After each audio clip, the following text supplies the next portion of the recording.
मित्रहो नमस्कार. भाजपचे नेते आणि विधान परिषदेतील विरोधी पक्षनेते प्रवीण दरेकर यांच्या विरोधामध्ये गुन्हा दाखल करून त्यांना आता कायद्याच्या कचाट्यात पकडण्याची प्रक्रिया सुरू केली आहे. आम्ही आधीच सांगितलं होतं, पांडेजी आए है भाजपाओं सावधान, भाजपेयो सावधान अशी स्थिती आपण आधीच सांगितली होती. यात कोणाकोणावर गुन्हा दाखल होऊ शकतो, कोणाकोणाला नोटीस दिल्या जाऊ शकतात हे आपण स्पष्टपणानं सांगितलेलं होतं. देवेंद्र फडणवीसांना नोटीस दिली आहे, त्यांना सहआरोपी करण्याचा प्रयत्न झाला, त्यांची चौकशी झाली.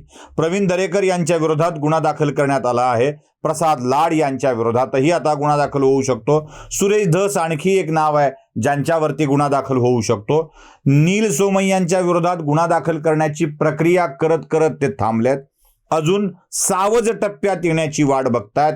त्यामुळं ही गुन्हा दाखल करण्याची प्रक्रिया अशीच अविरत सुरू राहणार आहे. भारतीय जनता पार्टीकडून अडकवलेल्या, केंद्र सरकारकडून अडकवलेल्या राजकीय नेत्यांची अवस्था बिकट होत चालली आहे आणि इकडे राज्य सरकार त्याच तडफडीतून भाजपच्या काही नेत्यांना अडकविण्याचा प्रयत्न करतोय.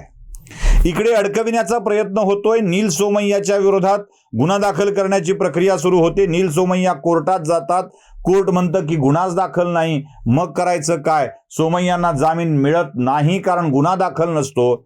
इकडे अशी स्थिती येते, सामनाला बातमी छापावी लागते की सोमय्यांच्या विरोधामध्ये कोणताही गुन्हा दाखल नाही अथवा प्राथमिक चौकशी देखील नाही.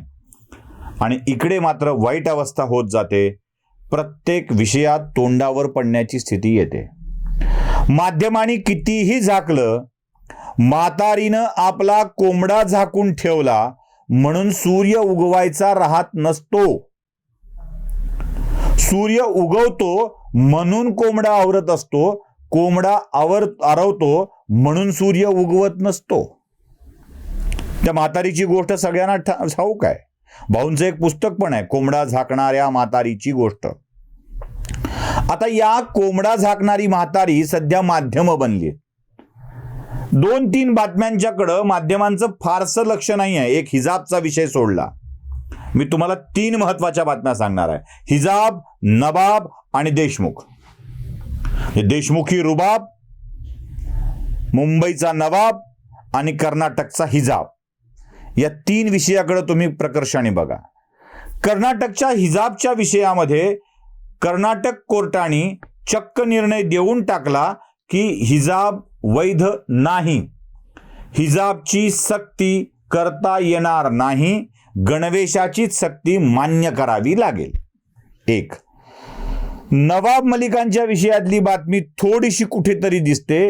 नवाब मलिकांचा अंतरिम दिलासा देण्याचा अर्ज हायकोर्टाने नाकारला आणि सांगितलं की आत्ता कोठडीत आहात तेच योग्य आहे, तेच करा. नवाब मलिक ईडीने केलेली अटक बेकायदेशीर आहे, आपल्याला मुक्तता मिळावी अशा स्वरूपाचा किंवा ही केसच खारिज करावी अशा स्वरूपाचा अर्ज घेऊन हायकोर्टात गेले होते. हे विस्तारानं ऐकणं आवश्यक आहे आणि त्यानंतर काही निर्णय घेता येऊ शकेल. आत्ता तुम्हाला कोठडी मिळालेली आहे, त्यामुळं असा अंतरिम आदेश देता येत नाही असं सांगून ही याचिकाच हायकोर्टाने फेटाळली आहे. नवाब मलिकांना हायकोर्टातून दिलासा मिळेल असं छाती पिटून सांगणाऱ्या माणसांसाठी ही बातमी खूप महत्वाची आहे. नवाब मलिकांना हायकोर्टाने दिलासा दिलेला नाही.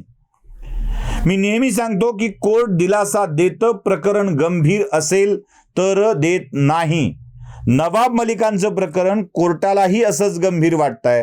ज्या केसमध्ये नवाब मलिकांना 2दा पोलीस कोठडी आणि परत न्यायालयीन कोठडी मिळाली, जामीन मिळाला नाही, त्या प्रकरणाला अवैध ठरवून नवाब मलिकांची सुटका करण्याचा आदेश हायकोर्ट देईल अशी भावना तरी या लिब्रांडू मंडळींच्या मनामध्ये कशी येत असेल, मला हाच मोठा प्रश्न पडतो. नवाब मलिकांना दिलासा मिळालेला नाही ही एक महत्वाची बातमी. आणि दुसरी बातमी आहे, अनिल देशमुखांचा रुबाब वाढणार नाही, अजिबात वाढणार नाही. अनेक माध्यमांनी तर अगदी सिंगल कॉलम कोपऱ्यातली बातमी दिली आहे. अनिल देशमुखांना जामीन मिळाला नाही ही बातमी सिंगल कॉलमची होते आणि एखादा दोष ईडीचा, सीबीआयचा सापडला की ती मोठी होते. अनिल देशमुखांचा पुन्हा एकदा जामिनाचा अर्ज देखील कोर्टाने नाकारला आहे. आणि या छोट्या छोट्या बातम्या आल्यात. अनिल देशमुखांची सुटका ही अवघड आहे, नवाब मलिकांची सुटका ही अवघड आहे आणि हिजाबचा निर्णय सुद्धा कर्नाटक सरकारचा मान्य झालाय.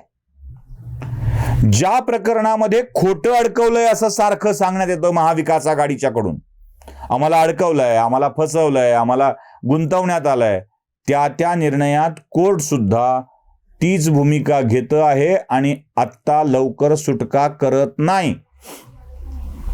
कोर्ट सुटका करत नाही याचा अर्थ फसवलंय, अडकवलंय असा होत नाही. पण हे सांगणार कोण, ऐकणार कोण, हे देखील मोठे प्रश्न आहेत. आता कोर्ट देखील बायस झालाय असे आरोप करायला हे भंड राजकारणी मोकळे आहेत. या भांड राजकारण्यांच्याकडून अशा स्वरूपाचे आरोप केले जाऊ शकतात.